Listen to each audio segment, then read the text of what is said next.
మానవుల కష్టాల నుండి గట్టెక్కించేది సంకటహర చతుర్థి వ్రతం. గణపతికి అత్యంత ప్రీతిపాత్రమైన తిథులలో ప్రధానమైనది చవితి తిథి. అయితే ఈ చవితి లేదా చతుర్థి పూజను రెండు రకములుగా ఆచరిస్తారు. మొదటిది వరద చతుర్థి, రెండవది సంకష్టహర చతుర్థి. అమావాస్య తరువాత వచ్చే చతుర్థి రోజున చేసే వ్రతంను వరద చతుర్థి అని, పౌర్ణమి తర్వాత వచ్చే చతుర్థి రోజున చేసే వ్రతంను సంకష్టహర చతుర్థి లేదా సంకటహర చతుర్థి వ్రతం అంటారు. ఇందులో వరద చతుర్థిని వినాయక వ్రతంగా వినాయక చవితి రోజున ఆచరించెదరు. సంకటములను తొలగించే సంకటహర చతుర్థి వ్రతంను మాత్రం ఆలంబనంగా ఆచరిస్తూ ఉంటారు. సంకష్ట చతుర్థి ఏర్పడే వారాన్ని అనుసరించి పేరు మారుతుంటుంది. తెలుగు పంచాంగం ప్రకారం బుధవారాన్ని సౌమ్యవారమని కూడా అంటారు. బుధవారం సంకష్ట చతుర్థి ఏర్పడితే అది చాలా విశేషము. ఇంతటి విశిష్టమైన సౌమ్య సంకష్ట చతుర్థి వ్రతం ఆచరించడం వల్ల వ్యాపార వృద్ధి, విద్యార్థులకు జ్ఞానం సిద్ధిస్తుందని శాస్త్రవచనం. అంతేకాకుండా చేసే పనులలో సంకటాలు తొలగి విజయాలు చేకూరుతాయి.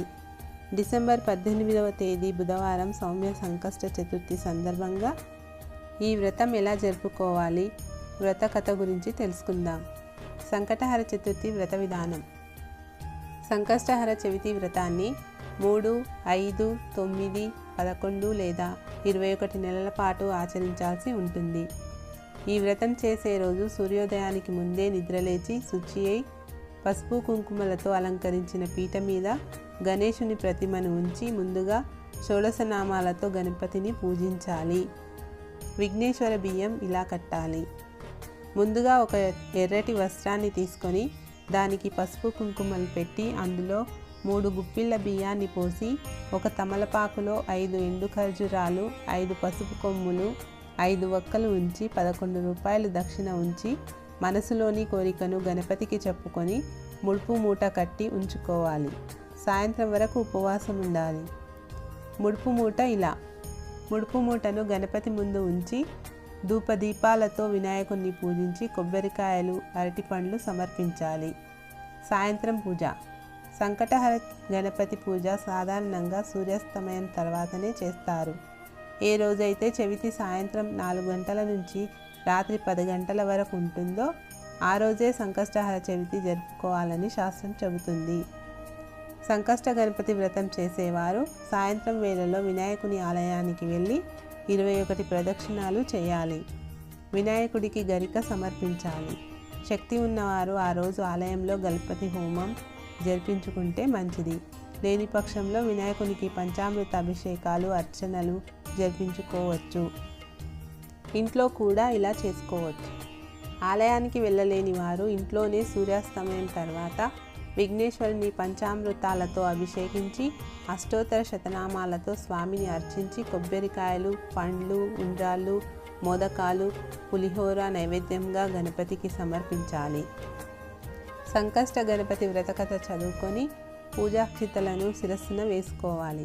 రాత్రి చంద్రదర్శనం తర్వాత స్వామికి నివేదించిన ప్రసాదాన్ని స్వీకరించి ఉపవాసాన్ని విరమించాలి. ఇలా ఎన్ని నెలలు వీలైతే అన్ని నెలలు చేసుకోవచ్చును. పంచాంగం ప్రకారం మార్గశిర మాసం కృష్ణపక్ష చతుర్థి తిథి డిసెంబర్ 18వ తేదీ ఉదయం 10 గంటల 6 నిమిషములకు ప్రారంభమై మరుసటి రోజు అంటే డిసెంబర్ 19వ తేదీ ఉదయం 10 గంటల 2 నిమిషములకు ముగుస్తుంది. అటువంటి పరిస్థితిలో ఈ ఏడాది ఆకృత సంకటహర చతుర్థిని డిసెంబర్ 18న జరుపుకుంటారు.